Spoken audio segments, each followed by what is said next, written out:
Shenanigans. Truth, lies, shenanigans. Truth, lies, shenanigans. Truth, lies, shenanigans. Truth, lies, shenanigans. Truth, lies, shenanigans. Truth, lies, shenanigans. Truth, lies, shenanigans. Truth, lies, shenanigans.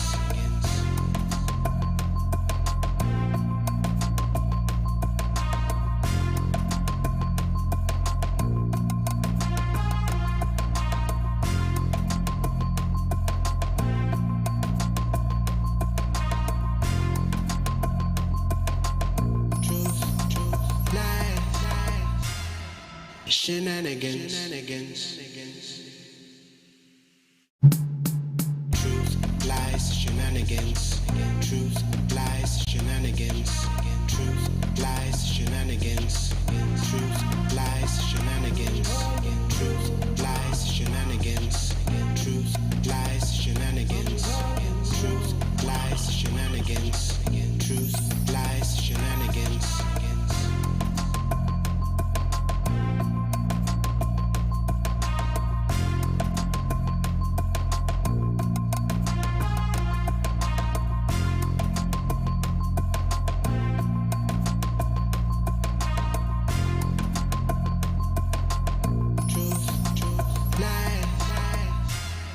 Shenanigans. Truth, lies, shenanigans. Truth, lies, shenanigans.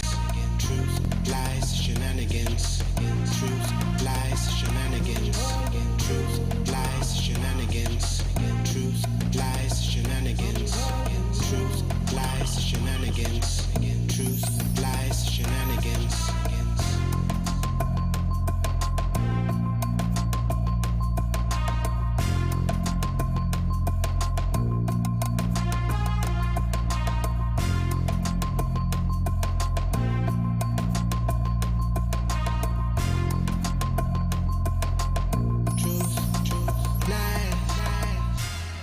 Shenanigans. Truth, lies, shenanigans. Truth, lies, shenanigans. Truth, lies, shenanigans. Truth, lies, shenanigans. Truth, lies, shenanigans. Truth, lies, shenanigans. Truth, lies, shenanigans. Truth, lies, shenanigans.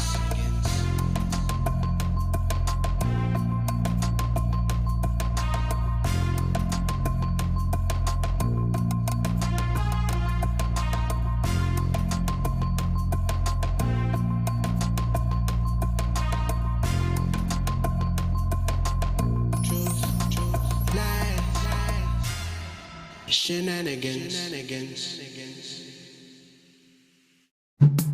Truth, lies, shenanigans. Truth, lies, shenanigans. Truth, lies, shenanigans. Truth, lies, shenanigans. Truth, lies, shenanigans. Truth, lies, shenanigans. Truth, lies, shenanigans. Truth, lies, shenanigans.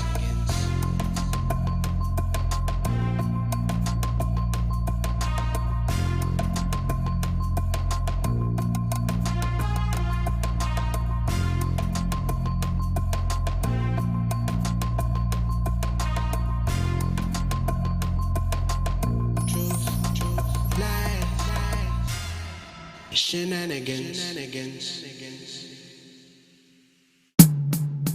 Truth, lies, shenanigans. Truth, lies, shenanigans. Truth, lies, shenanigans. Truth, lies, shenanigans. Truth, lies, shenanigans. Truth, lies, shenanigans. Truth, lies, shenanigans. Truth, lies, shenanigans.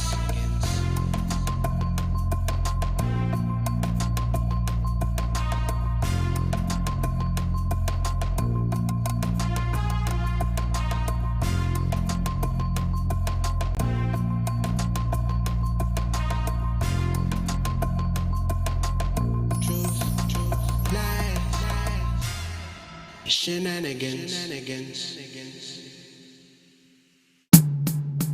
Truth, lies, shenanigans. Truth, lies, shenanigans. Truth, lies, shenanigans. Truth, lies, shenanigans. Truth, lies, shenanigans. Truth, lies, shenanigans. Truth, lies, shenanigans. Truth, lies, shenanigans.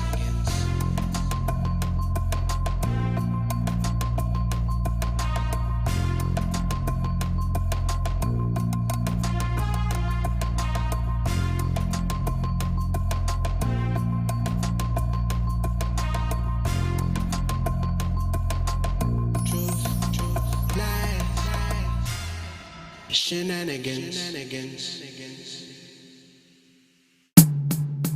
Truth, lies, shenanigans. Truth, lies, shenanigans.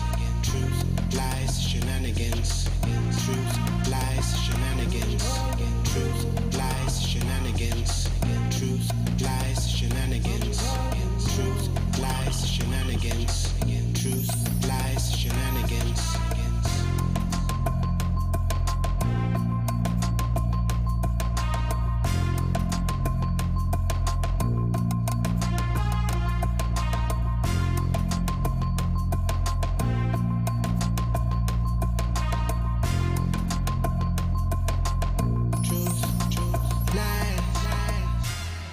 Shenanigans. Truth, lies, shenanigans. Truth, lies, shenanigans. Truth, lies, shenanigans. Truth, lies, shenanigans. Truth, lies, shenanigans. Truth, lies, shenanigans. Truth, lies, shenanigans. Truth, lies, shenanigans.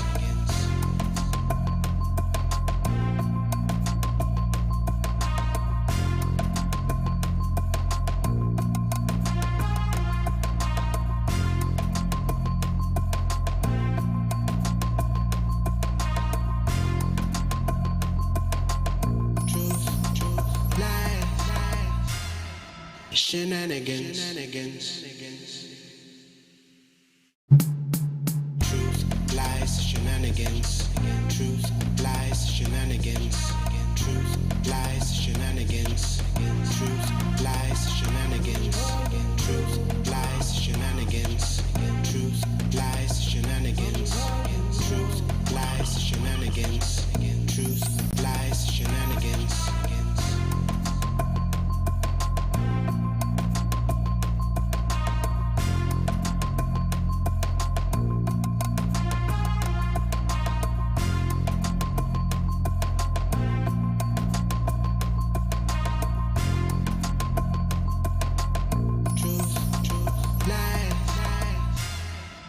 Shenanigans.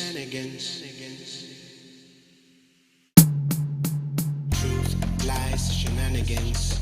Truth, lies, shenanigans. Truth, lies, shenanigans. Truth, lies, shenanigans. Truth, lies, shenanigans. Truth, lies, shenanigans. Truth, lies. Welcome to Truth, Lies, and Shenanigans. My name is Neo. Tonight we have with us East. And everybody, thank you for tuning in. And we have Lizzie.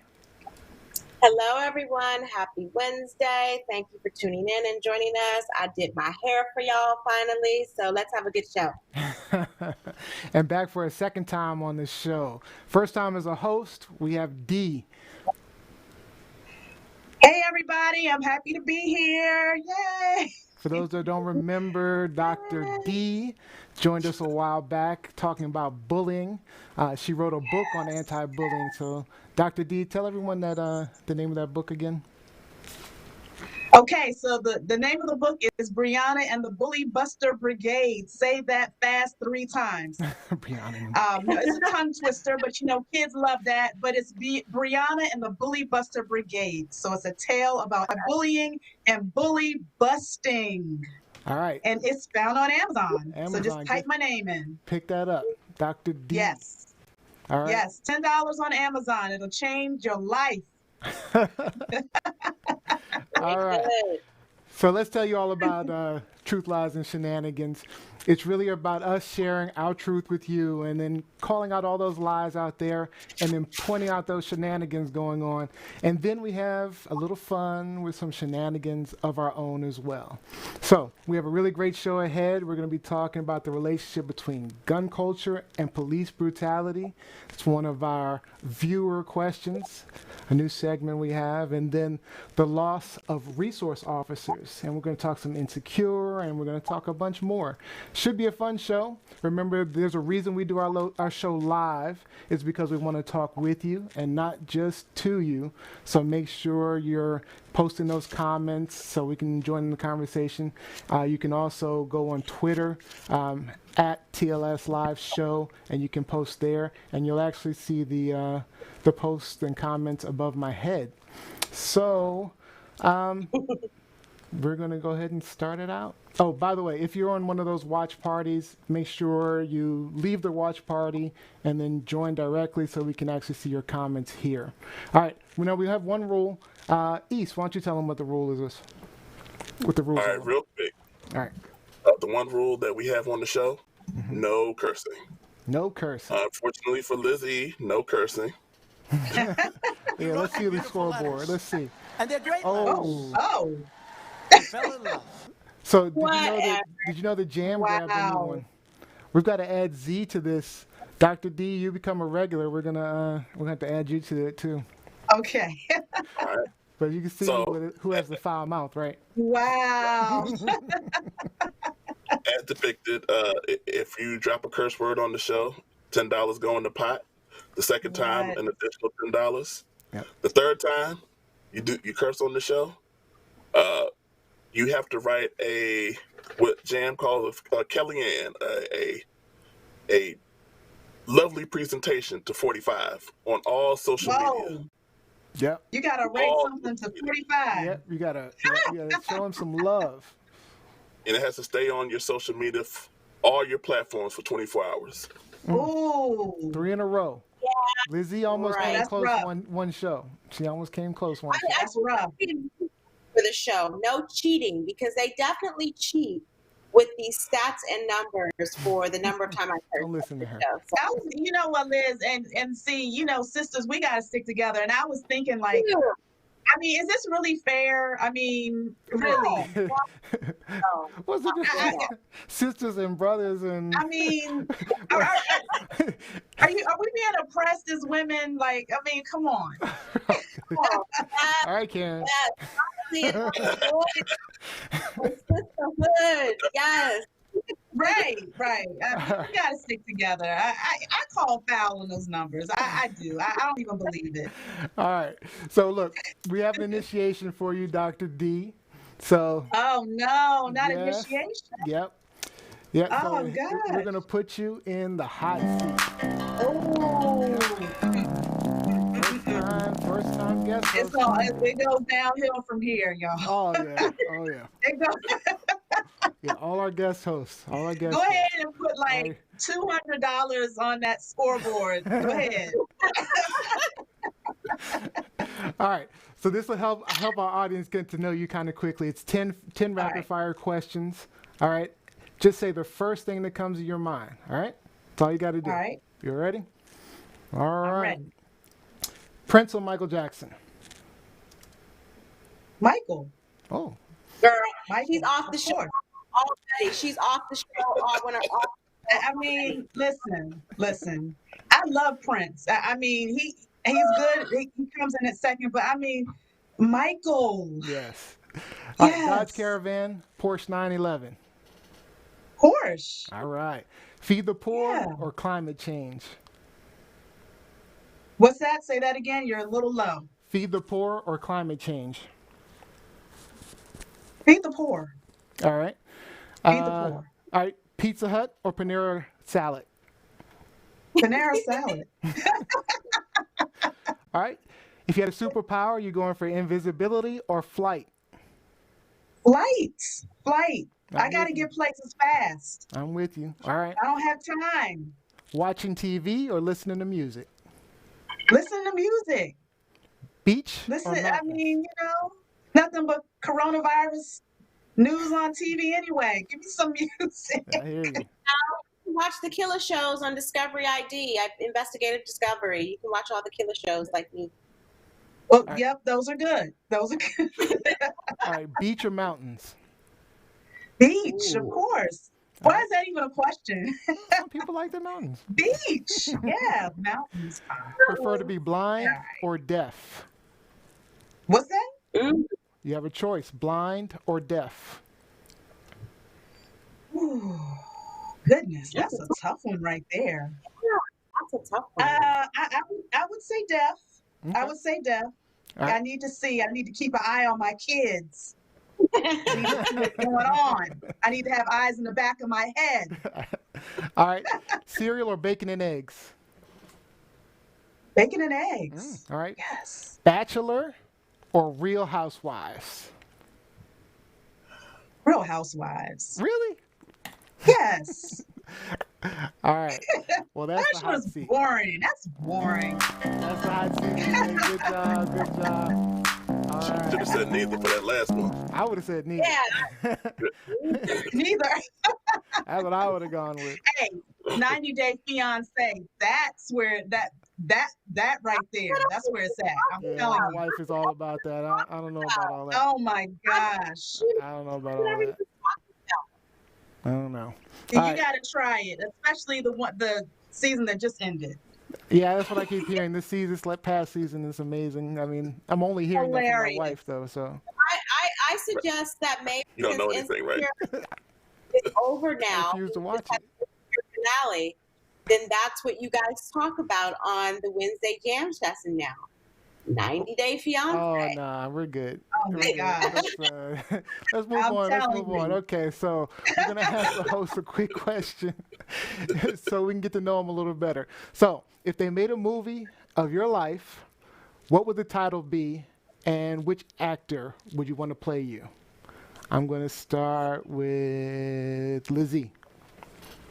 Why do you always start with me first? Like I need a moment to collect my thoughts. I start with Jam once in a while. Well, let's start with East this evening. East, All right, go ahead, East.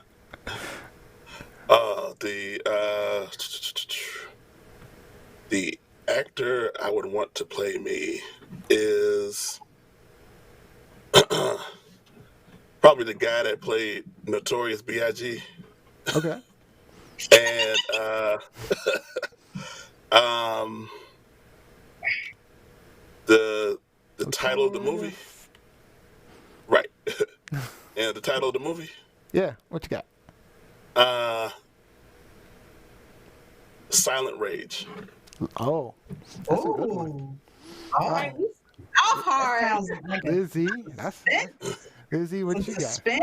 That's a And, good one. I yeah. the actress that I would want to play me would probably be Dorothy Dandridge. Mm. Oh.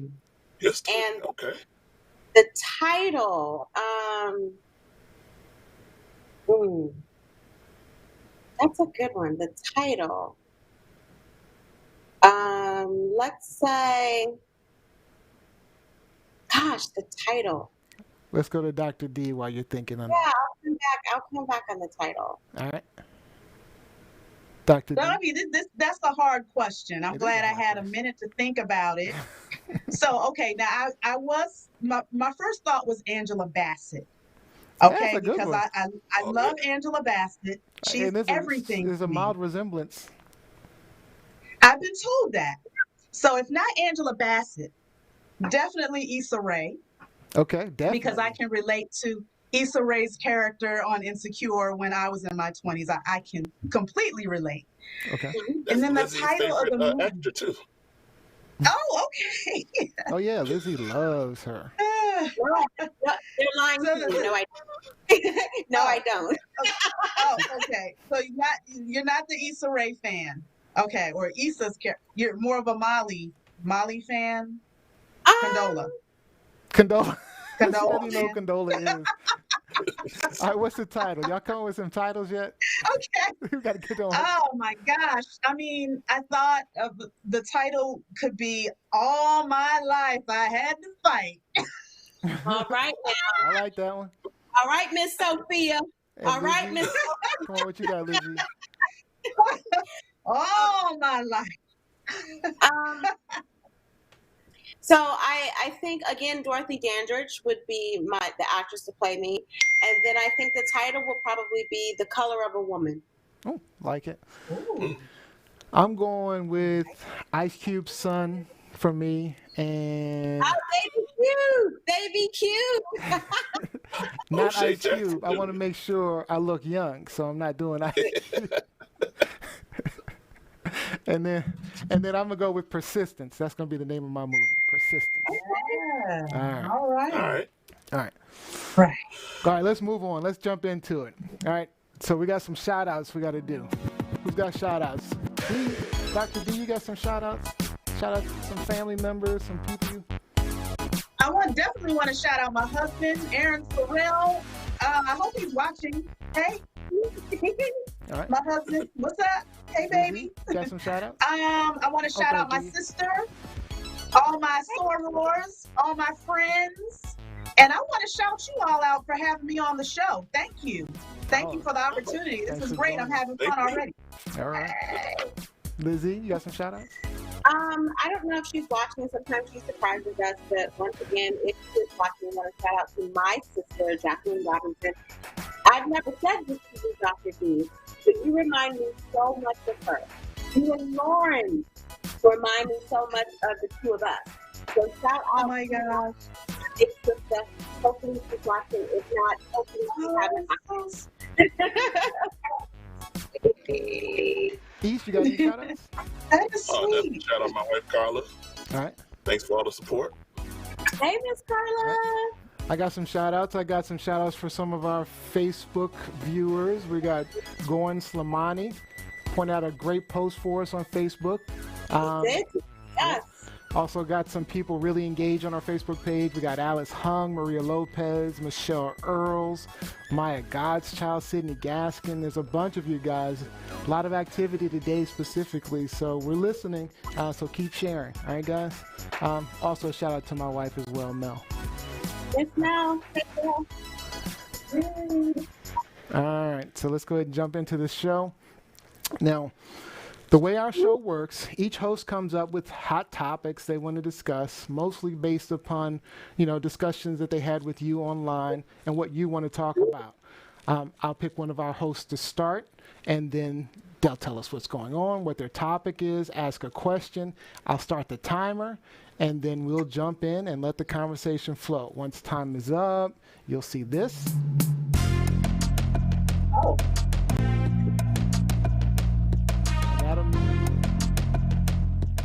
And that means it's time to move on to the next host, and we'll talk about whatever they want. Now, remember, your comments and questions do help drive the conversation, so comment away. And today, I think I'll start with East. East, what you got? All right. I was looking in the newspaper and I came across this article. Actually, what struck me first was the picture. I saw a picture of a black man carrying this white man, and then I saw the headline, which was the black protester carried away an injured citizen away from a mob. And then if you read the article in the more detail, the white gentleman was part of an alt-right group that was counter-protesting against the Black Lives Matter faction in London. And this guy, Patrick Hutchinson, came on the scene. The other gentleman, he was down and being assaulted by a group of protesters, Black Lives Matter protesters. And the report is that there was a phrase, somebody shouted out, "We don't do this here." And then shortly after that was shouted out, he emerged from the group with him over his shoulder. I have a video for you if you And want it. oh, go ahead. You want it? Yeah, go ahead. All right. I'd like to see it. All right. My friends and I had put a cordon around this man. Oh. He was sort of on the stairs, lying in the fetal position. with, you know, anything was about to happen to him. The first time I saw him was when I sort of climbed underneath him to go and pick him up. I'm carrying him, my friends are surrounding me, protecting myself and the man on my shoulder. He was, you know, still sort of receiving blows. You could sort of feel people trying to hit him. Carried him over to the police, and I said, "Here you are." And one police officer said, "Thank you. You did a good thing there, man." You have to show some sort of, you know, love for your fellow man, okay, regardless. Because I was saying that if the other 3 officers that were present when George Floyd was unfortunately murdered, if just one of them had stepped in and stopped, you know, their fellow officer from doing what he did, he'd be alive today. What do you want people to take away when they look at that picture? I think hopefully they'll take away breaking down the race barriers and realise and see that we're all one people, that we're all one race. Well, not to take away Sheridan East from that beautiful act, but can we get Patrick's T-shirt? I don't know if you guys saw that. It's melanin nair. Like, I would love to have that T-shirt. Melanin nair. I did like the shirt too. I like that. Yeah. Yeah, but I mean, we briefly discussed it among each other. Like, that would never happen if that was a black person being stomped out. I don't know if there would be a person on the alt-right to come in and save a Black Lives Matter protester Is that your question? from getting right. Like, All right, I'm starting a timer. like Who wants to go first? I mean, I don't know. That's more of a statement. Like, it's not going to happen, and that's kind of a demonstration of where we are. Like, we should be able to protest peacefully. We should be able to protest vigorously against each other. But then, when it comes to somebody potentially being harmed and assaulted, that should be the point that say, okay, we need to help each other. I guess in terms, no questions, but Lizzie, do you have any other comments? So I think one, again, you know, props to Patrick, Mr. Patrick, for, you know, showing some humanity in a very difficult situation. It's not the first time that we've really seen this. Like, this happened, you know, across the pond in London. But I think there was a couple of videos here where we saw, one in particular where we saw protesters protect a police officer.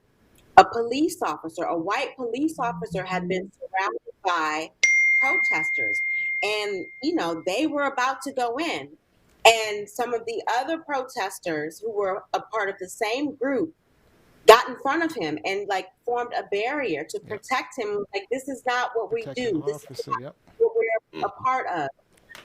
But I agree with you. I don't think an alt-right person would do that. I certainly not, you know, any of the KKK, any of the white supremacists that are out here that are heavily influencing a lot of these protests and disrupting things and trying to point the finger at BLM and, you know, other Black protesters. So I do believe that it would probably be a bit one-sided in the gesture. But that's not to say that there aren't white people Right. That's who are on our side. That was going to be my point. Yep. Yeah, but in terms of what the point that East made, I don't think alt-right would have anything to do with us. They just let us, you know, die on the street. That's because that's what they want. That's what they want. That's been done before too. But So why just die on the to street? Lizzie's point, Yeah. I mean, if you're talking hardcore Black Lives Matter, or if you're talking about people who have come to hate white people, they probably wouldn't have done that. Matter of fact, they were probably the ones throwing the blows.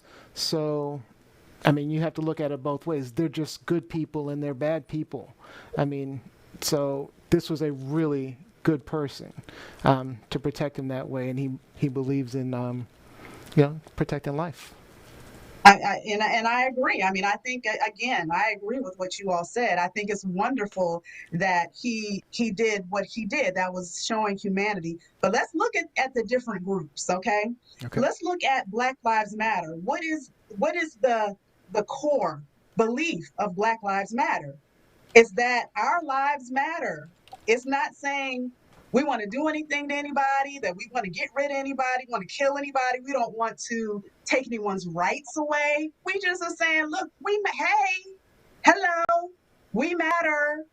But the KKK, they're about killing, they're about harming, they're about disenfranchising, the skinheads, same thing, and all these other groups. So I'm not saying that that makes up all white folks. I'm not saying that at all. I think that if the situation had been reversed and you had an individual white person or maybe a small group, they may have helped the black gentleman.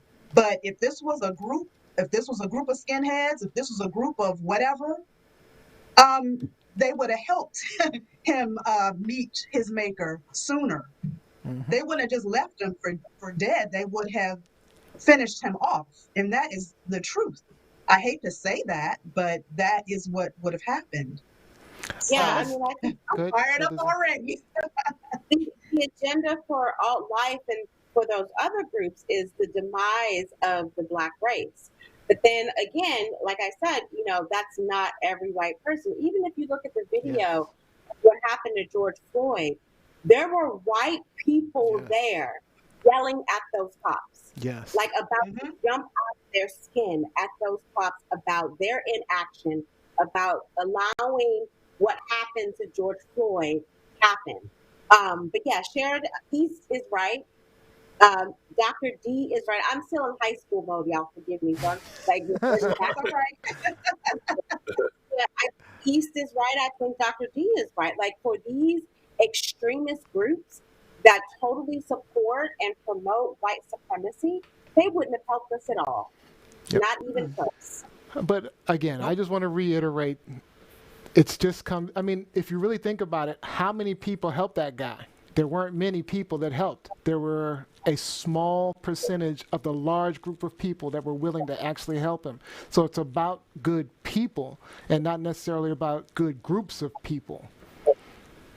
Yeah. And I think Yeah. when you get to the extremes of groups, I think on the extreme ends, they kind of meet close to the same place. So when you're talking about violence, like Neil said, you have a group. I'm pretty sure there's a group of maybe a violent faction of people who might align themselves with Black Lives Matter, but they might be violent. So that might be the group that would have stomped out Hutchinson for trying to help him out.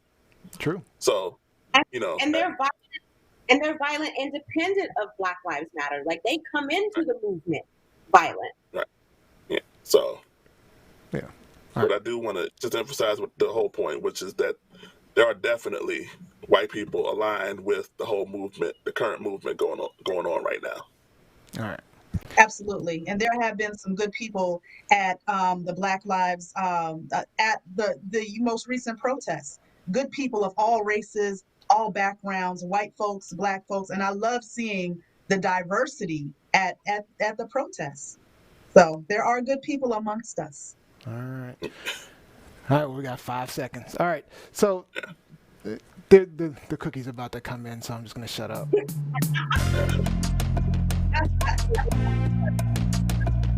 Cookie's about to come in. Like All right. it's like the Sandman. Right. So I did want to start off. We thought about using the Sandman, actually. We did. We voted against that. Oh, you voted against. Okay. All right. So there was breaking news earlier today. The Atlanta police officer charged with felony murder in the shooting death of Rayshard Brooks outside Wendy's could face death penalty, said prosecutors. So I just want your quick thoughts. We're not even going to put on a timer. Let's talk about it real quick. Start with Lizzie. I don't understand. Like I know this is trying to placate a lot of people. I don't understand why he would possibly receive the death penalty versus the officer who was responsible for George Floyd. So I do think that he should be charged. I do think that he, should be charged with felony murder. Absolutely. But I'm not quite sure the death penalty. I think that's kind of a reach here. Yeah. But in any event, like if you look at all of the videos of, like, and we talked about this on Sunday, if you look at all of the videos of the interaction with what happened with Rayshard Brooks, he was calm. He was He alerted the drunk, police but he calm. was drunk, that he was inebriated. He said, I don't want to commit any offense. Please, my sister lives right there. Please allow me to walk home. Like there was nothing done on the officer's part to help this man to de-escalate this situation. And I don't know about you guys, but I lived in New York for 21 years. I've seen police officers, they see, homeless people, they see people who are drunk, especially, during big holidays They like don't New Year's arrest Eve. him.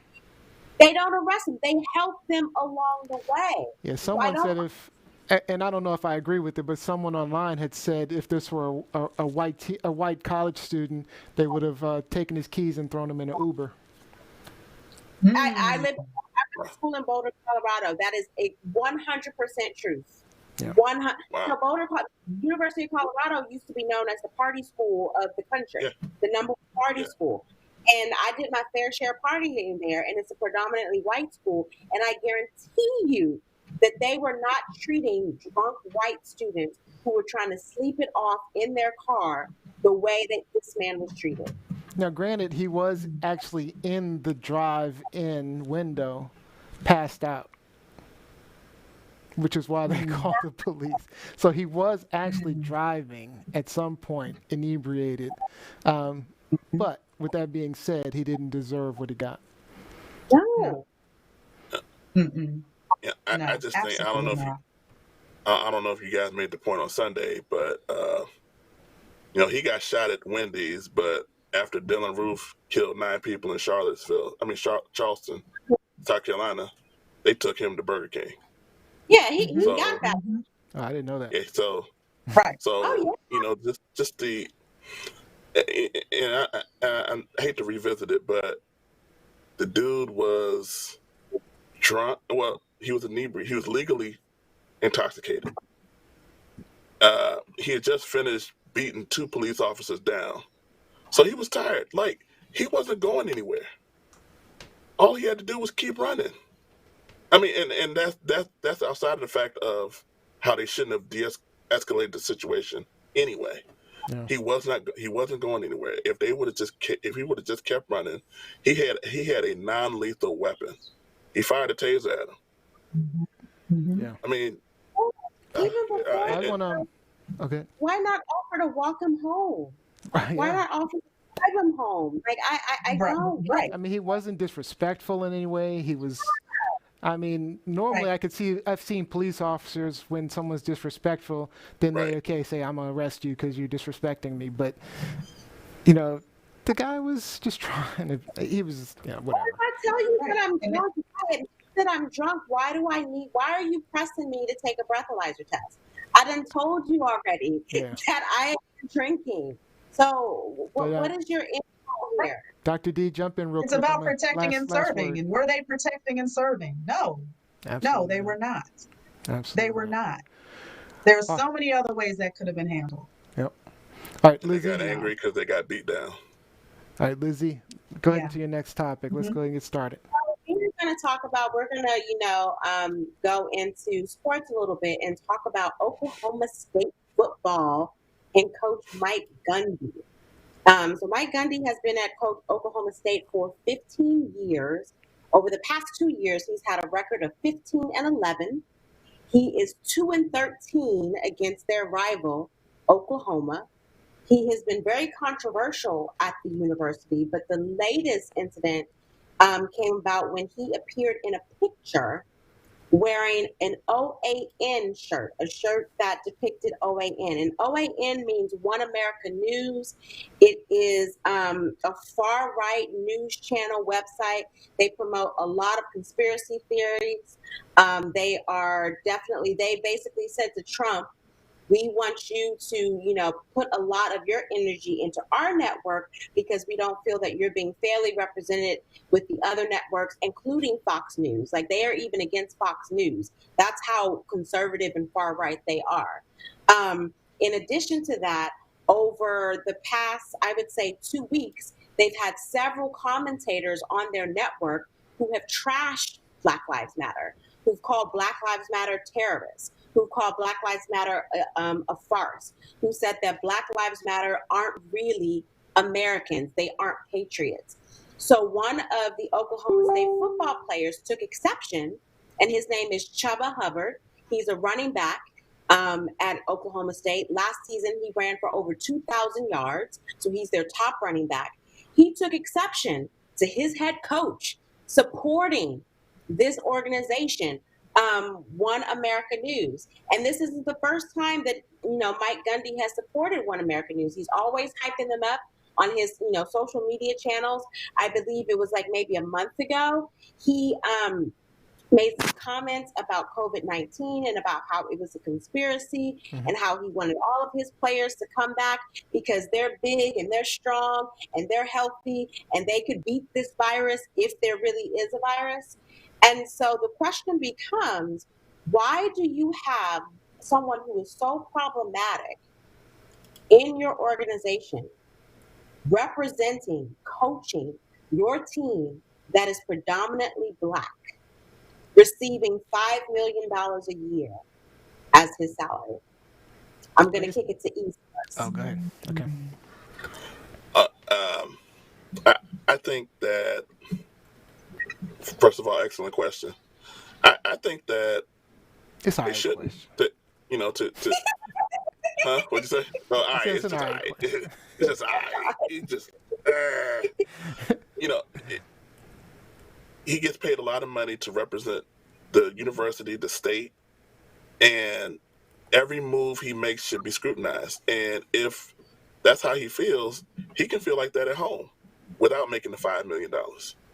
And in actuality, the guy Chuba Hubbard that you were talking about, I mean, he came back uh, partly to increase his draft stock, but also for his teammates, and in part for the coach. So, I mean, when he does that, there's definitely a sense of betrayal. I think the larger question is, at what point are Black athletes going to stop making these coaches millionaires and maybe divert their talent to HBCUs? The money follows the talent. And if, let's say, instead of Alabama getting the top recruiting class, let's just say Howard got it, or Florida A&M, or A&T. I mean, the television money will follow where the talent is. So if no Black athletes, and I'm sorry because I hijacked your question, but I if was gonna no, say, I was thinking that. Completely different topic. And I think you would be surprised as to where I fall on this idea that all top Division I athletes should go to HBCUs. But continue. yeah, but no, but to answer the question, um, no, there's no way that the university should have him representing uh, them like they are. Plus, he's kind of sucked the last couple of years, so it's I almost mean, like they haven't right. They So it's haven't almost won a like thing. this is a good way to kind of dump him and and start from scratch. Jacqueline Robbins says, "Speak on, sis." Oh, so yeah, so there's Deidre's twin, my sister Jackie. Hey, girl. So I Hey, don't know if twin. do you watch sports at all, Dr. D? I watch a little bit of sports, but I will say on this situation, with him wearing a shirt like that, it kind of lets you know where his heart is, okay? And as the Bible says, the actions come from what's within the heart. And there's going to be some implicit bias there with how he deals with his players, how he manages them, how he makes decisions. So that's my concern. And I believe that we have freedom of speech, and just like I should be able to wear a Black Lives Matter shirt if I want to, and not be fired for it or something like that.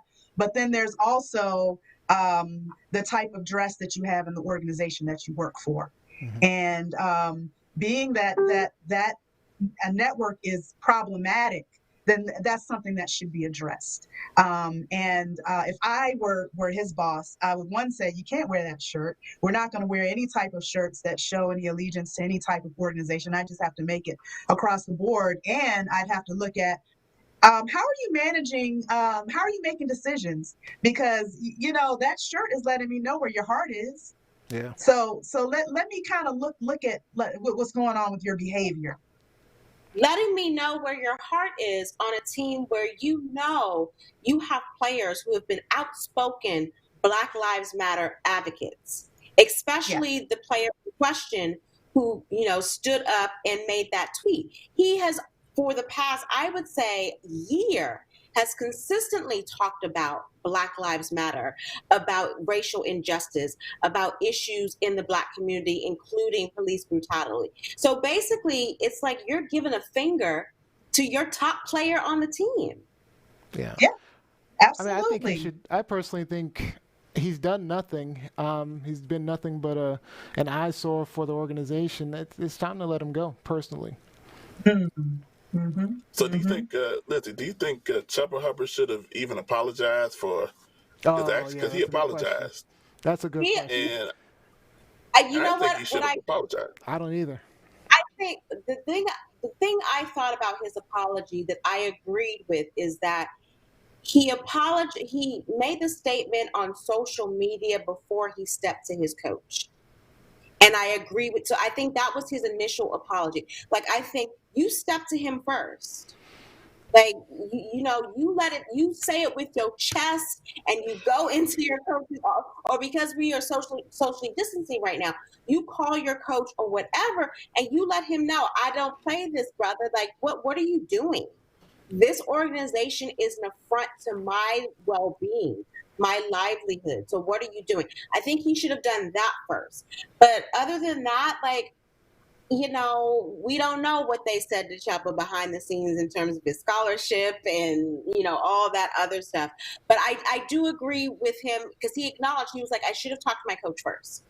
And I think that should have happened before we get to the tweets and the social media. Like, I'm not really of the culture where I feel like I need to communicate with someone solely on social media. Like, if I have something to say to you for real, I'm at least going to apologize in a text message on the side. I mean, they definitely weren't socially distant in that that Twitter post. They dapped each other up.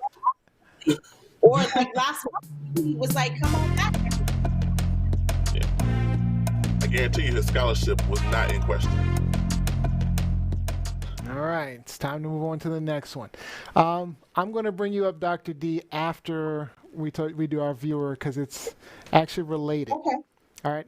So for my topic, last week we were having a pretty deep discussion about, let me pull up this video. We were looking at this video here. And, this gentleman was, having a mental issue. And the officer kind of attacked him. But what? Yeah. So. I believe. What? Has he been charged? Yeah, he was charged. He was arrested. Okay. Yeah. But of course, we've shown several videos. Showing all type of police brutality, murders, etc. Now, one of our viewers, Rob Bertrand, asked a question online while we were online live last week. We tried to answer the question, but after the show, he PM'd me and said he wasn't sure we adequately addressed his question. So, with that said, we decided to do a new feature. We decided to bring on some of you viewers and allow them to ask our panel a question. So, without further ado, I'm going to bring on Rob. How you doing, Rob? I'm doing quite well. Thank you very much for having me. Welcome to the show. Welcome. So, Rob, why don't you tell us a little bit about yourself? Well, I guess full disclosure, I am Canadian and I am Caucasian, so I do have a very different vantage point. I am. Noted.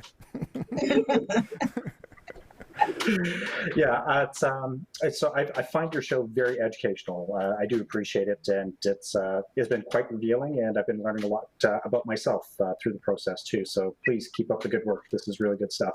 Thank you. All right, Thank you. so go ahead and ask your question. Yeah, I just wanted to circle back to it because for me, as a Canadian, I have to wonder how big a role does American gun culture play in how police services are expected to react to certain situations and are prone to overreact to situations.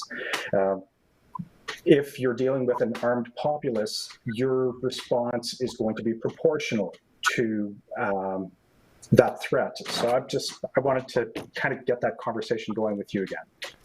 I'm looking at East, and I see your face. I want you to go ahead and start, East. I'm starting a timer. No, I think I hope I understand the question, and I'm trying to relate it to like two most prominent situations going on uh, in this country with George Floyd and Rayshard Brooks. Um, and in those situations, I know the alleged perpetrator, George Floyd and Brooks, they were patted down. They didn't have any firearms on them at the time, and I don't. I think I understand. Like, if it were a situation where there was a confrontation and they didn't have that opportunity to know whether or not they had a firearm, then I could see that the police raises their level of escalation and possibly use a firearm. So if I Um, could jump in, I think Rob's question may be a little bit different. I okay. think the question sounds like it's more along the lines of, you know, the fear that officers have in general related to gun violence. Now, of course, you really can't use the George Floyd situation as a good example because he was standing on his neck.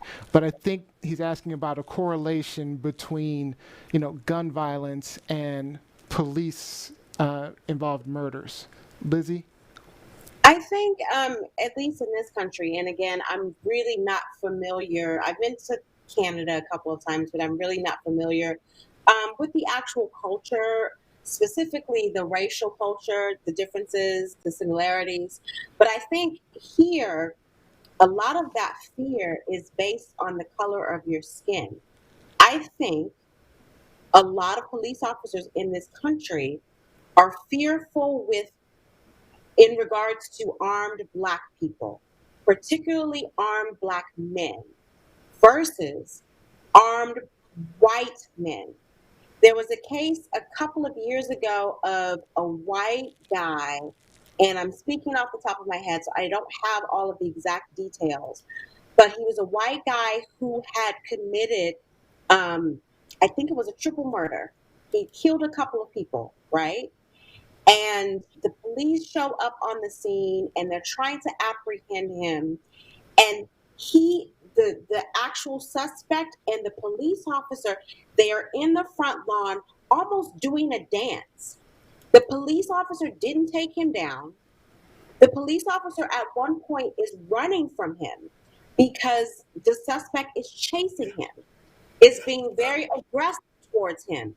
And I Yeah. remember everyone looking at that like, okay, if that was a brother, if that was a black man, he would have been shot down in 2 seconds. Like, that just would not have played out. Sheridan earlier, a little while East? ago, talked about Dylan Roof. I'm sorry, East, a Mm-hmm. little while ago, talked about Dylan Roof. I'm not sure if you're familiar with that story, but several years ago, Dylan Roof, a teenager, went into a church, a predominantly black church in South Carolina, and killed multiple people. After he was apprehended, not only did they not shoot him, did they not beat him down, but they brought him fast food afterwards. So I think there's a difference in the way armed black men in particular are treated versus armed white men. You look at the situation in Michigan, even before George Floyd was killed, the situation in Michigan in which a lot of people were upset about the COVID-19 restrictions. And so they descended upon the governor's mansion. They descended upon, I believe it was the state capitol, if I'm not mistaken. State Capitol. And they were armed. They were armed.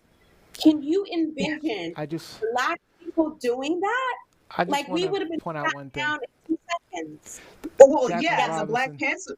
The Black Panthers did that in the 70s, and the whole organization was infiltrated. And so that's what happens when it's black people. And when I say infiltrated, meaning people were killed. So Jacqueline Robinson said the Second Amendment wasn't written with us in mind. So, Rob, so far, are you getting are we answering your question appropriately? I think that it's a much more comprehensive answer than last time. There's better discussion. I want to point out a couple of things, and we only have 50 seconds, so I'm gonna go over time.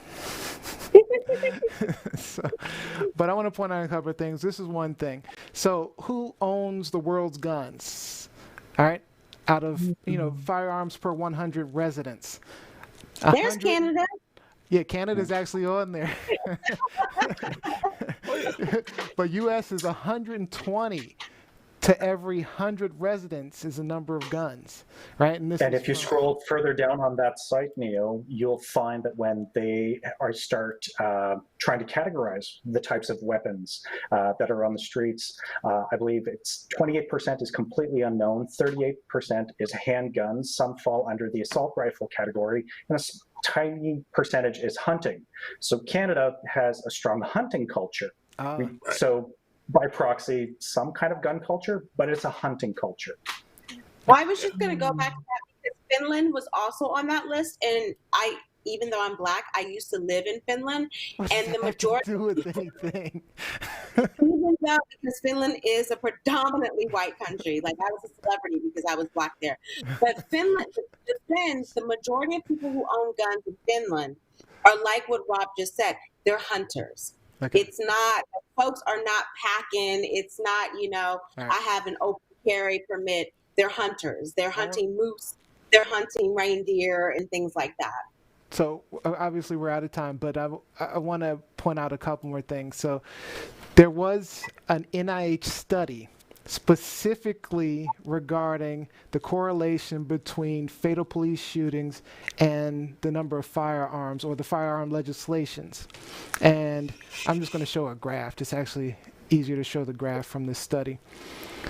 So basically they took that annualized rate of fatal police shootings on your y-axis and the firearm legislative strength score. Basically, they had a score based upon the legislations in particular states. And if you look, the graph shows, depending on how loose the gun legislations are, there were how loose there were more. And if there were more stringent gun control laws, it was actually less police shootings. And that's actual, study. And if we look at the conclusions, legislative restrictions on firearms are associated with reductions in fatal police shootings. And although further research is necessary to determine casualty and potential mechanisms, firearm legislation is a potential policy solution for reducing fatal police shootings in the United States. So I'm not saying, because I totally agree that black lives are less important or less valuable in the U.S. culture and with the police. But the reality remains, this question is legitimate, and the gun culture itself makes these police officers quick trigger police officers, and particularly in the states where the gun laws are pretty loose. So, right. I wish you could have had some statistics from after the assault weapons ban expired. I think that the number of mass casualty events involving guns went up also.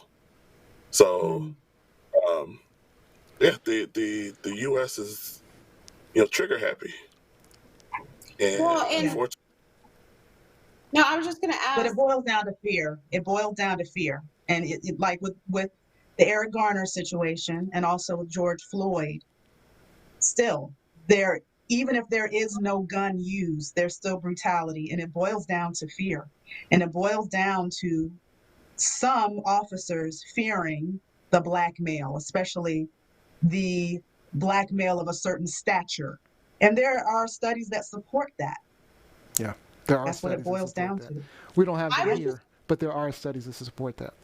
I was just going to ask very quickly because I'm not really familiar with Canadian culture as it relates to guns. Like, are the gun laws in Canada Canada. very Canada, new country, in Canada, are the gun laws here very lax? We have very stringent gun regulations. There was a recent bill that was just passed in Canada within the last 2 months that restricted another 1,500 types of weapons. So just like a pump act or they're like certain types of 12 gauge shotguns and whatnot, because these weapons are meant to hunt. And to hunt, you don't need to expend a full magazine to take down a moose. You need your one good shot and to chamber another round. Because from the outsider, to me, it seems that if you had the ability to demilitarize your population, you would have an opportunity to demilitarize your police forces in tandem, and you could stop feeding off of that fear, because the solution to fear isn't giving every other person a gun, because then you have frightened people with lethal potential, and that's just it's a recipe for disaster that we've seen time and time again. Totally agree. Well, and Great points. Good. just to add to that very quickly, Last word. the majority of guns that are in the hands of American, well, I won't say the majority, but a large portion of guns that are in the hands of American citizens in this country are bought on the black market. Like, a lot of these guns are illegal. And as much as we want to talk about gun control or whatever, there's nothing being done about stopping the guns from coming into this country. So that's a whole other conversation, but that's something that needs to be pointed out. It's like, a lot of these guns are not legal weapons. These are things that people are getting illegally that are coming in through various channels across the board, and our government really isn't doing anything about that. Okay. All right. Well, Rob, we want to thank you for joining us. Great discussion. We really appreciate you. It's been a pleasure. Thank you so much. Yes, I feel much better answer this time around. Awesome. Thank you. Thank you so much for joining us. We really appreciate it. Take care, everyone. Thank you. bye. Bye. All right. So, Nice. I think we should do that more often. yeah, I think so. I It like worked out that, really well. yeah. We should start bring some people on once in a while. All right. So, Dr. D, you get your first topic. Let's hear it. Come on. All right.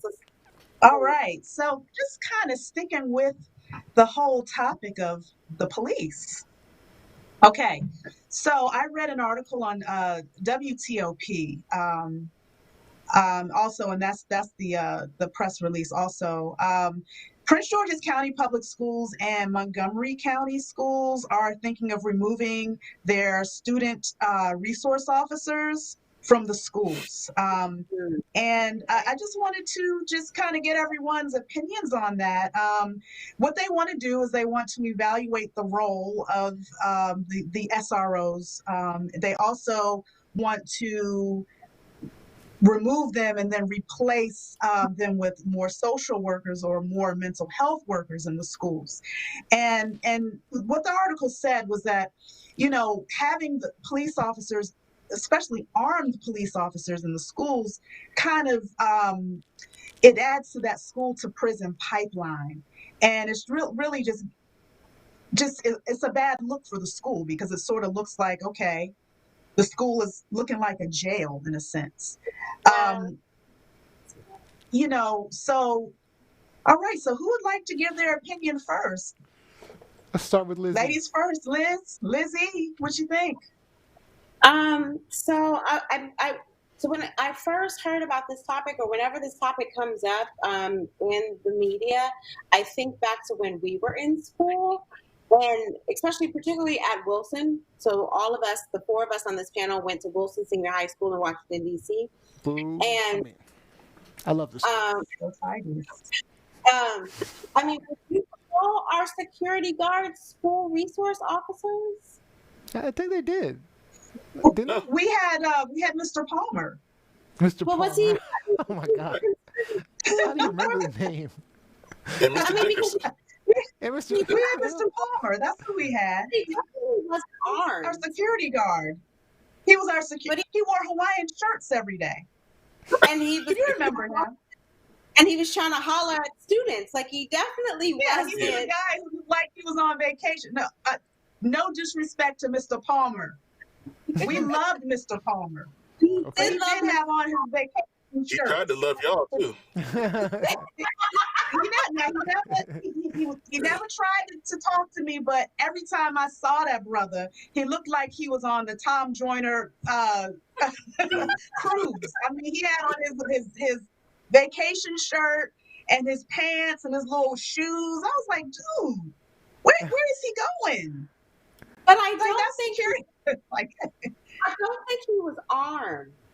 And I No. think No, that's he wasn't. He definitely wasn't.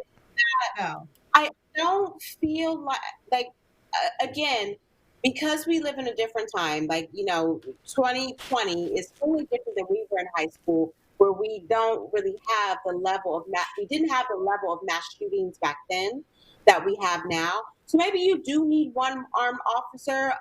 Probably not the guy that was down at Parkland who decided he was going to run out and not defend anybody. But I look at this situation, I'm just like, what must the students think when they see these guys in the school who are armed, who are basically militarizing their school setting? And honestly, I don't have an answer. Like I know the times have changed, and I don't know what my solution would be for that. Like I do think there needs to be some type of security like we had. I do think there needs to be some type of protection, but then on the flip side, I'm just like, well, what does a student think when they're walking down the hallway and they see Russ standing there and he's fully armed? It has to be intimidating. It has to be. I mean, I was very friendly with Mr. Palmer. I would not have been equally as friendly if I saw that he had a gun. Oh, good No point. way. That's a good point. No way. That's a Well, really I'm good going to say this because I work in the schools, and I've worked in many schools with police officers. So when I worked in DC public schools, we had MPD in our middle schools. I'd never worked in high school, but I worked in middle schools, and we had MPD that would frequent some of the elementary schools. Mm-hmm. Oh yes. Side by side band. Side by Yeah. side. And it was not the side by Also side friendly, band, yep. but the side by side band was epic. Okay, and that was the policeman. For those of you who don't know, they That's had. right. I mean, they sang go go, all the hits, all of that. Yeah. But I will say this, and I didn't ask every student, but the police officers became a part of the school community, if that makes any sense. I think it makes a difference if the officer is stationed at that school and they are there every day and they become part of the culture. So this is what I would do as a school psychologist. I always made friends with the police officer. He or she would become my first friend because one, I wanted to feel protected, and two, yeah, protected, and two, I would get a lot of good insight from the police officers. If I had to evaluate a student, especially if I was looking at whether the student had an emotional disability or not, I'm asking the police officer, do you know Johnny? Have you seen anything? What have you noticed? What do you think? And I would get such great perspectives from the police officer, and they would appreciate me asking them their opinion. And then, of course, they would. I appreciated getting their insight on things. So when it was time for the police officer to step in, they did, but rarely. So I rarely saw a police officer arrest a kid. They didn't have to. They had their weapon. They did have their weapon, but they rarely had to pull it out. But the thing that makes me in support of SROs is because they do protect the school from the outside threats. A few years ago, there was a shooting at Great Mills High School in St. Mary's County, Maryland, and it's a place where nobody would expect a shooting to happen. But the shooting was amongst students. So one student shot another student, actually shot two students. One passed away, one lived. But the SRO was very helpful in really containing that situation and making sure that it didn't get to be something that was worse. So and then there was another case in Georgia where some random guy just went up in an elementary school and was going to shoot up the school. I think this was like in 2013 or something like that. It was after Sandy Hook. And an SRO would have been someone who would have really been instrumental in protecting the school. I think the I could go on and on about this, but I feel strongly about it. Okay, I'm done. Do you think that because clearly I think the culture of police departments has changed since we were in high school? So does it stress you or bother you about the vetting process for the SROs to come into these schools? And Try to keep it short. I want to I've get to never at least been one part more of that. topic. Oh, okay. Go ahead. Should I answer that? Yeah, okay. go ahead. Just keep So it I've short. I never want to been get to the part next of topic. Okay, Go ahead. but Shania, okay. go ahead. But yeah, but they usually get good, in my experiences, we've always had really good SROs. From what I understand, there is a vetting process, and a lot of officers want to work in schools. So the ones who truly like students and want to be part of the school culture tend to gravitate toward the schools. The older ones, the ones who are closer to retirement, the ones who are kind of more warm and fuzzy, they like to work in the schools. Not to stereotype them, but that's what I've seen. All right. I think if we got back to the culture where we had officer friendly, coming to the, or you had the police band coming to the school, like I think that would break a lot of that tension. Yep. And it would give the officers an opportunity to interact with these students and let them know that, okay, we're not the big bad guy in this scenario. Right. It would also help the officers feel more comfortable with the children as they get older, as they become adults. It does. It really helps, because the thing is, and I've been in a situation where I've had to be part of the group that has had to call the police to come into a school to assist with the situation. And when you have to call the police officer who's not familiar with the school, not familiar with the students, they're coming in there like, okay, this is a threat. They're not smiling. They're not looking at the kids like, oh, he reminds me of my little cousin Tay Tay. They're coming in there like, what? And that empathy and that warm and fuzziness is not there. But if you have someone who is at the school every day, it's gonna be different. It's gonna be different. All right, so let's go ahead and get one more topic in, and we'll get Dr. D's second topic in. Go ahead, Dr. D. All right. So my second topic is about the coronavirus. Okay. So now that our states are opening up and we're moving from phase 1 to phase 2 and all of that, there's anxiety that goes along with that. So the article says these are the 9 signs that you have some anxiety with the post-COVID lockdown. So, okay. Right. And it's a real thing. We have almost 20% of Americans are diagnosed with anxiety. So it was a problem before COVID. So now that we've had COVID, we've been in the house, we've been scared, just out of our wits of about this virus. I believe that the numbers are going to rise in terms of diagnosed cases of anxiety. So I'm just gonna just go over just maybe one or two of the signs, but feeling worried or stressed about the future, difficulty sleeping, feeling tired, irritable, racing heart, stomach cramps, shortness of breath, sweating. Those are some signs that you have some anxiety. I have experienced some of those myself, and I think any of us who are human have had at least one sleepless night during this lockdown. So what do you all say, East? What do you think about that? Have you had any anxiety? I think the anxiety arises from the almost the anticipation that people aren't going to listen and follow directions about the precautions in place, like wearing a mask, the You're social talking about people in the distancing. street and Yes, okay. yes.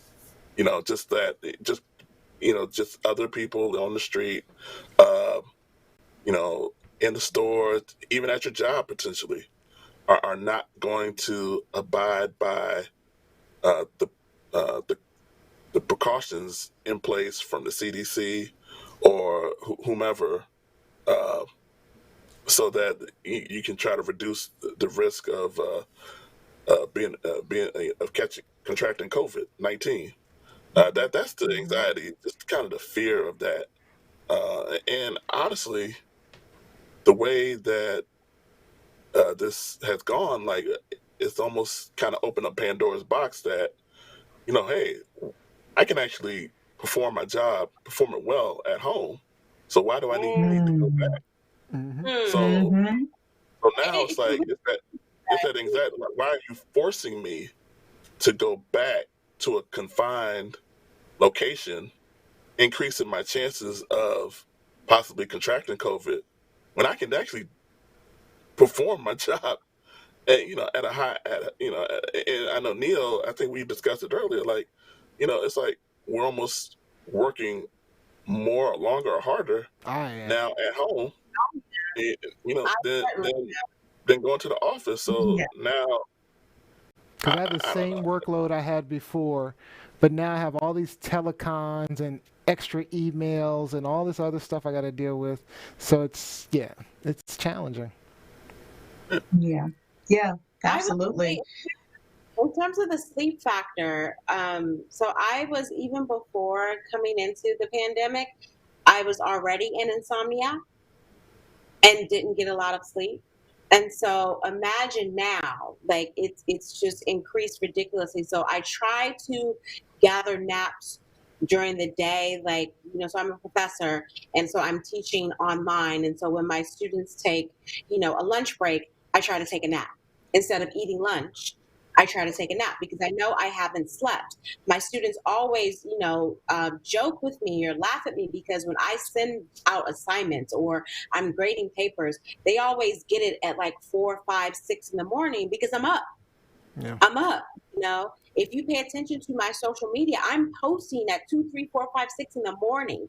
And I think even East has like texted me like, "What are you doing up?" And I'm like, that's just my thing. But it's gotten so much worse during the pandemic because I can't shut down the anxiety. I So can't Mm-hmm. shut down Mm-hmm. thinking about what's going on. so And not just COVID, like with everything else on top of Yeah. COVID. so for me, Yeah, and that's the hard part because we can't control this. And with anxiety pre-COVID, typically when people had anxiety, it was over something, an irrational fear or something that happened in the past, and they're anxious over something traumatic that happened over in the past, but they're safe, yeah. in a safe environment. At some point in therapy, they're able to work on their anxiety, but now how can you address anxiety when you're in the midst of a storm and it's like, hey, are we safe? Nah, we're not. We're not. So for me, I don't feel like I've been that anxious. I mean, of course, you're worried about catching something. I mean, there have been a couple of times where, I felt something in my chest, and I was like, "Oh my God, do I have Hmm. COVID? I've Is been this, there. I've been there. Yeah. like, what is this?" Yeah. But I think the only thing that makes me sad is that I don't get to do the things I enjoy. Like I loved playing basketball or volleyball. Now I can't do those things as I was before. So I miss those things. So maybe if that's Hmm. anxiety, then I have anxiety. But otherwise, I don't feel anxious. Well, I think of it this way, like imagine going into a grocery store or going back to work and you have allergies, right? Hmm. And you cough or you sneeze. You will clear that room. That's how That's on true. edge That- people are. That's a good Now, point. like seriously, like I have before, if you sneeze, cut you, oh, bless you, bless you. You think anybody's gonna say bless you now? They, Like, get out they my gonna look at face. you like, I right, like have hey, they ready to call the police on you. 5 seconds. Right. allergies, and the pollen count is always very high in. I talked too much. All right, last word. Last word. Go ahead, Lizzie. Last word. No, I'm just gonna say I have severe allergies, and the pollen count is always very high in DC. So that was something that I had to adjust to when the pandemic started. Like, okay, you need to hold that cough. You need to carry a lozenge. You need to do something because even though this isn't COVID, people are going to think that you are infected because you're outside and you're coughing. Like I don't sneeze that much, even though I have a lot of congestion, but the cough overcomes, like it's just crazy. And so it's weird for people who have allergies because everyone looks at us like, okay, what are you doing out in the streets? What are you Right. doing out here? Yeah. You know? Right. Better choke that cough. Yeah, that's right. Yeah. All right, so we have. That cough in the street. All right, so that's all our Woo. topics for today. But we don't close it out. We have a little fun before we close it out. So we're gonna be talking Insecure. I know Dr. D is an Insecure fan. Woo. Yep. So we Boy, have the oh season boy, I finale of tell you. Insecure. Let's show the promo real quick. Oh, where's my No audio? sound. Let me get my audio. Hold on. Well, that might be good for me though, because I don't like Issa's voice. What do you mean you don't like Issa's voice? She has a great voice. I thought you just didn't like her mouth. So you don't like what comes out of her mouth either. Oh. Yeah. Oh. Okay. All right. Okay. That's messed up. Oh I Oh, will. my man. gosh. Oh, Insecure. I'm sorry. While All right, Leo, the audio's not working, so but just let me Molly, just. Molly is a good comedian, right? She has a show on HBO. She's really funny. I don't know that she's. I haven't seen that yet. I need to check that out. She was okay. Yeah, I watched the Dave Chappelle today, so she's next on my list of I shows. still need to Yeah. watch Dave Chappelle. I still need to watch the Dave Chappelle. Oh, you do need Yeah, to watch yeah, that. you I mean, got but it to. wasn't funny. This Dave Chappelle thing wasn't funny. It wasn't. It was not funny. It was intense, That's why I but want to watch needed it to be because said. the last funny show was not funny. Yeah. So that's why I want to watch this because I think it's probably very pertinent and offer some insight as to what we're all going through right now. All right, so this week Yeah. was the season finale. The whole season we kind of watched Issa and Molly have growing further and further apart. We're trying to figure out their personal relationships without each other to kind of lean on and talk to. Even while Issa was finding her way back to Lawrence, but suddenly, all of a sudden, Spoiler alert. yeah. Oh, thank you. Spoiler. I mean, Yeah. you have to know. If we're talking about it, they're going to spoil it. Like, you have to know that. Spoiler alert. Yeah. So You gotta get that There will graphic. be Spoiler spoilers. alert. Spoiler yeah, alert. I should. There Right, I will be should. I'm gonna- spoilers. Okay. When we talk Next about the season, show the next next time, yeah, next season, Right. we'll have the spoiler Yeah. alert. All right. So all of a sudden, everything's blowing up with their relationships this episode. Molly's boyfriend's become frustrated with Molly and her work priorities. And of course, we had the bombshell with Issa. But before we talk about the bombshell with Issa, I have a question So do you guys think Andrew, Molly's boyfriend, is right for the way he feels? I'll start with East. I mean, yeah, hell yeah. He's tired of it. I mean, and that's his perception. I think it was over when Molly didn't go to the basketball game with his brother. Like to me, it was over Yeah. because although I don't have a brother, like I think it was kind of clear from how the show was going that Andrew's relationship with his brother, although his brother is a hole, is important to him. Right, and you got to be willing to do some things that you don't like for the person you Right. care about, right, Dr. D? Right. Yeah, I think that Molly and Andrew failed to really delve into culture and race before they started their relationship, before they got serious. That's true. You have to have these discussions, and you have to understand different people's cultures. And in certain cultures, people are not going to turn their back on their family. Their brother could be an a-hole, and they're still going to be loyal to their a-hole brother. So I really think that they should have had a discussion about, okay, what are we going to do if we get in a situation where somebody is racist towards me or someone is, insensitive toward you? How are we going to handle that? How are we going to Well, have you can each have a other's backs? discussion afterwards. I mean, Yeah. you just have that discussion at some point. Did you have any comments, Lizzie? I Molly know you is don't not a didn't watch good it. communicator. She really isn't. No, and neither is Andrew. Neither is Andrew, because there are times when he would be on the phone and she'd walk through the door and he's like, okay, gotta go, bye. And it's like, what's That's going on, true. That Andrew? happened a lot. What are you, Now that you mention it, that happened a lot. what are you hiding? And Yeah. Lizzie, I know you can jump in, but I know Andrew, he was speaking his native tongue, That's and another good then point. all of a sudden stop and get off the phone. So, yeah, I'm sorry, Lizzie. That was weird. A few times he did that. No, I mean, and again, I have not seen one episode of season 4, so I'm just caught up through the first 3 seasons. But I've been definitely watching and consuming everyone's comments on social media and listening to what the gents have said here week after week. But it sounds like even outside of the racial differences, that Molly and her man just are not compatible. Period. Yeah. The way they approach relationships. I mean, they could Especially, work on it. They look like a good couple to me, though. I think they could work on it. but I mean, I if you're not communicating Yeah. and if you're not understanding or making the effort to be like, okay, that's my man's family, Yeah.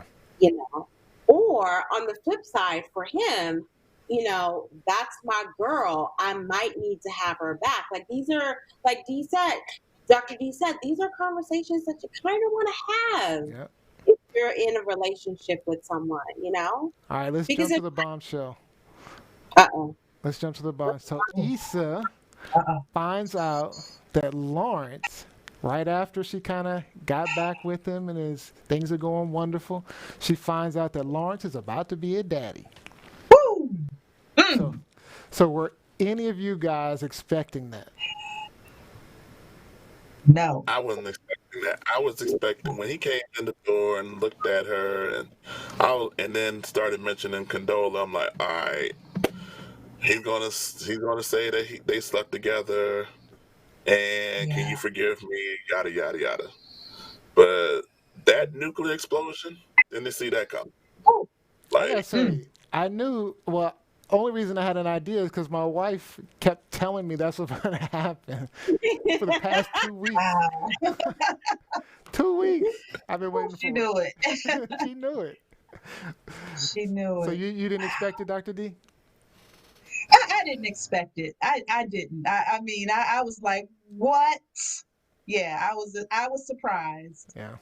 Now, one of the things I Yeah. liked was the way Issa and Molly kind of came back together and became relevant to one another because, leading to that final scene where the writers had Issa and Molly kind of helping their friends search for Tiffany, I think is her name.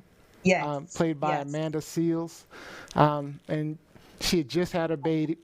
You don't like Amanda Seales? Okay. No, Oh, I don't. look, Well, look, Tiffany Amanda has Seals just or the had a character baby. Tiffany, which one? Or both? You should right. Which one? Okay, both. Probably. No, probably. Well, she just had a baby, and Tiffany suddenly went missing, and so they were kind of searching for, and they finally found her, but it was clearly some type of seemed to be some postpartum depression. What do you guys think about that scene? I It's love that real. the show addressed postpartum depression, because in unfortunately, so many people think that Black women don't suffer from postpartum depression, that we're superhuman and don't have feelings like everyone else. So I'm glad that they showed it and how it could manifest in Tiffany. Because you on a Lifetime movie, they show it, some psycho mom running amok, but they showed how it, can manifest. So I like that they addressed it, right? Yeah. Psycho mom, right? That's not how it, typically not how it is. East, you have some thoughts?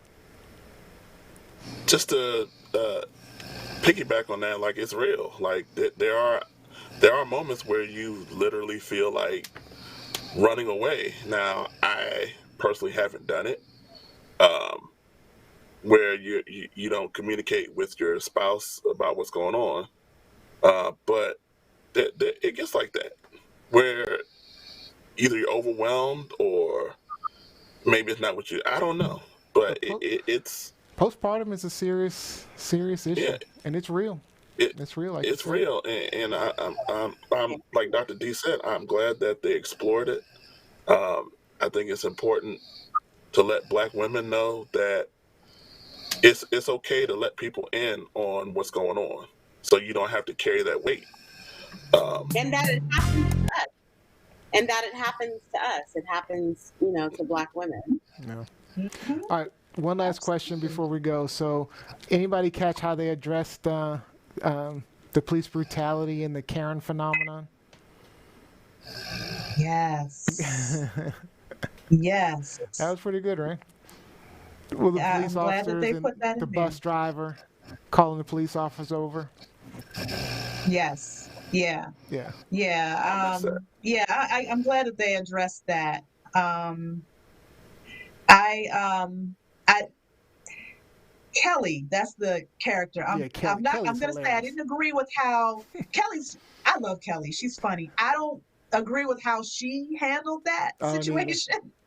It could have definitely gone left, but it was kind of funny It how the was funny. police officers handled it. Yeah. They kind of threw some humor in there. They're like, all right, we don't want any parts of it. Nah, we're All right. Final but thoughts yeah, on the the final Karen scene.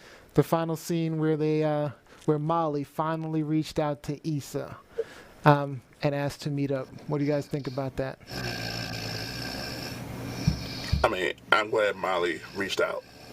I think she had to because you know, quite honestly, Issa reached out first a couple of episodes ago, Yeah. and I think that they quite honestly they need each other to kind of work through these issues. Yeah. You know, they kind of tried to go it alone. It didn't work. And I think it's a moment of soul searching for their relationship and also internally for both of them. Yeah. So maybe they can kind of work out some things internally and externally with their relationship, and then progress and make better decisions. Agreed. Yeah, because Dr. D. I never really understood what is the big issue anyway? Like where was the disconnect? Some people said they grew apart, but I just didn't understand why things, had to get to that point. And I think that Molly's therapist was really, really on point when she said to Molly, now listen, do you have to be right all the time? If you want to keep your relationships, you can't have to always be right. And that's the case with a lot of relationships. That's just the case with a lot of Um, relationships. I've had people ask me that question, Dr. D. Do you have to be right all the time? I'm working through that. I'm working through that. But I think also too, as women, we're hard on one another in relationships. Like we love each other hard and we have our girls back. But in the same vein, like there's a lot that goes into maintaining, especially as Black women. There's a lot that goes into maintaining a relationship. We're very critical of one another. We're very quick to call the other person out. Um, it's a lot. It's a lot, and it's not for the faint of heart at all. Yeah. All right. So that's it. That's all we got. So, all right. Cookie came back. Right on time. All right. So, that's all the time we got. Well, gingerbread man. You like him? All right. Let's get in some last minute shout outs before we close everything out. Anybody want to shout out anybody? I know we have Mike Winter, a few other people online. Any last shout outs? Yeah, yes. All right. Jacqueline. Okay. Hey, Ayana. What's up, Ayana? Man, Monica Alicia. Yes. Kenyatta Patterson. Who else is watching? saw Manford. Kelvin Thompson. Manford. Yeah. What? Manford watching. Even made a Hey, comment. Michelle. What? Hey, Okay. Robin. Nia. I don't know if Kevin Jackson got in today. I didn't see him on today. Hello, He didn't make it in today. Ella. Okay. Okay. All right. That's all right. That's all right. Yeah, he's a regular. So shout out to Kevin. You probably have a good meal right about now. At least I'm hoping. All right. Well, I do want to thank Rob Bertrand for asking this question and joining us in the discussion. Yes. We'll try to get more people on. So viewers, if you have some questions, just hit us up and we'll see what we can do. I'd like to thank you all for joining us. I'd like to thank Dr. D for joining us. All right. Now don't forget to like, follow, subscribe at TLS Live Show, www.TLS Live Show. We love seeing all the great discussion on our Facebook page. We had a really busy week. We really appreciate that. So stay involved. Keep in touch. We'll see you Sunday, 4 p.m. And we'll actually have me, Lizzie, Jam, and Z will be back. So, All right. Dr. D, since you're Be our guest, safe. Be safe. you're a Safe. guest of honor, Dr. D, I'm going to give you the last word. Whatever you'd like to say. Keep hope alive. No, I'm just joking. Half our audience won't even know what that means.